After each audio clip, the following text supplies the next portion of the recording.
Dee is a scriptwriter for Crelon Media Group, where she writes several scripts a week for the Butterface YouTube channel. What do you do yourself? So you don't do the video editing, it's clear. You don't do the thumbnail making, it's clear. You don't do the script writing? So then what do you do? What do you do successfully? Quickly. The Butterface saga has finally come to an end. The final blow came yesterday, when Paige released a full-on investigation, tracking down the companies most likely to be behind channels like Butterface, Anna Hoop, Musty, and many others, all sharing the same exact traits. Fast-paced uploads, time-intensive editing, same thumbnails, avatars, and poorly researched derivative content. But most importantly, all presenting themselves as independent content creators. It's very unfair and something that YouTube needs to tackle, especially for small creators like ourselves.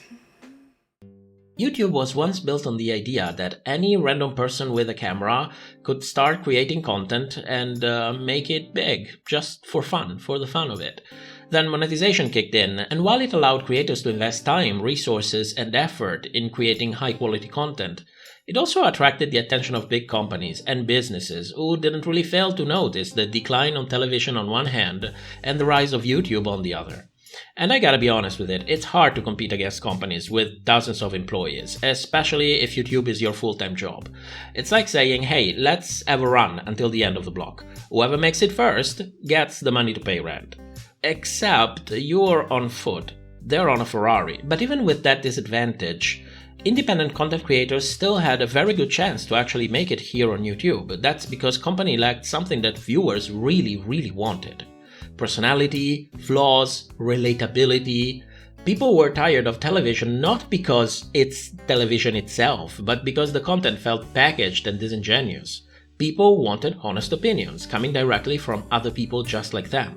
And they were willing to forgive and forget, since they understand that you are just a single person doing the best that you can with whatever you have. And this advantage alone used to be enough to level the field here on YouTube.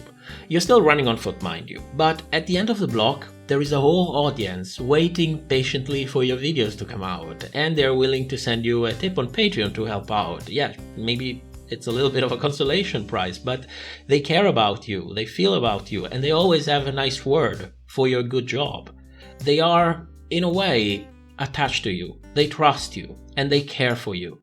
And that's exactly why content farms started pretending to be independent content creators. Why are companies pretending to be people? 2 words: manufactured authenticity. Basically, people like people more than they like companies. So companies have started trying to act like people. I see her rolling up, Uber black Cadillac, high heel boots and a sexy body full of tats. Gaming the YouTube algorithm is not enough anymore. This is something that you need to understand. They are businesses and they want to expand their business. They want to conquer every little niche here on YouTube. And in order to do that, they need to strip independent content creators of their last line of defense. They need to pretend to be you. It is unfair and something that YouTube need to tackle, especially for small creators like ourselves. Like, you're not a small creator, you're part of a huge network. You are masquerading here on this internet like you are one of us, creating content at a velocity that none of us can keep up with. What? So you can all seem so much more relatable? And to add insult to injury, they achieved their goal by repurposing your own work, your research, and your videos. Now, since we covered the Butterface channel, many people and content creators actually came forward, sharing more information and spreading support for our community. Some finally got a voice after trying to speak out without gaining much of a traction, like the Green Gate channel for example. Others like Aki made a video, specifically uplifting other content creators while shading the whole situation. But with the Butterface non-apology post and the second video calling out their hypocrisy and their team of friends, the trail of breadcrumbs became sufficiently big that another channel from a whole different community took notice of what was happening, and by pure coincidence, she found the connection between what was going on with us and what's been going on with them for the past couple of years. You see, sometimes the stars really manage to align themselves in just the right way. Babes, this is where things get interesting. These channels were all connected and I couldn't find the proof to connect them together. Well, recently some drama popped off between a channel called Top RuPaul Drag Race Videos and Butterface. Enter Paige Christie. When Paige first contacted me after I released the Butterface videos, I doubted she could really be serious, I gotta be honest with it.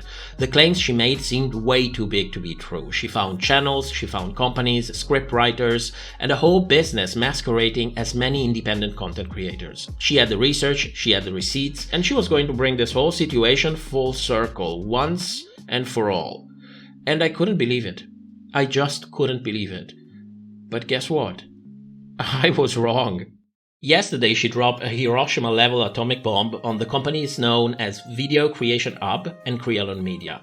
In her 47-minute-long documentary, she covers the whole story, how it all began a couple of years ago with the Anna Hoop channel and other content farms gaming the YouTube algorithm, how some creators and colleagues had to push themselves to the point of burnout in order to keep up the pace, and how these companies expanded their influence in order to cover more niches and gain the upper hand here on YouTube, from investigative journalism to drama, gaming, celebrities, TV shows, even content specifically targeted toward racial minorities, and how she found our videos, and with it a hint of where to look for the last piece of the puzzle that she needed to tie it all together and finally bring to light how those content farms' business models has transformed over the years, from gaming the YouTube algorithm to pretending to be people like you and me, to renting and managing independent content creators' channels, and as a nice bonus, preserving their plausible deniability.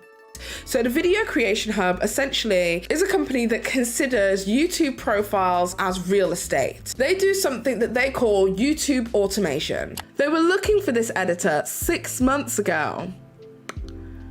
Who started creating content 6 months ago? So grab some popcorn, sit back and enjoy the ride. I promise you, you won't be bored. And please share our videos. Our hard work deserves to reach as many viewers as possible. And if you're another Drag Race content creators, please let everybody know what's happening. Since our video was published, the quote-unquote Team Butterface deleted the statement where they contradicted themselves multiple times. They actually deleted all of their posts. But make no mistake, once the dust settles, they will be back. They will be back, and more channels like that will come. It happened before to other communities, it's going to happen again to ours. And I'm starting to think that maybe it's time that we all start collectively work together and create a common front before we are ultimately or forced either to burn out or see our hard work buried deep by the algorithm, only to be repurposed by soulless companies with no concern for anyone but the mighty dollar. And that was all for this video. You can find a link to Paige's documentary in the video description and in the pinned comment, so go watch her video. Thank you for your time, and thanks to our patrons for supporting the channel. Since last summer, advertisement revenue here on YouTube and your support on Patreon raised enough money to take me off work every Monday, which means now I have actual time to rest after our late night Sunday live streams. I'm still crunching to get video out every week, and I honestly don't know how long I will be able to keep up the pace, but thanks for your help, and we are slowly getting to a better place. So thank you, and if you wish to help us as well, you will find a link to our Patreon in the video description. Thank you so much for watching, and have a great week.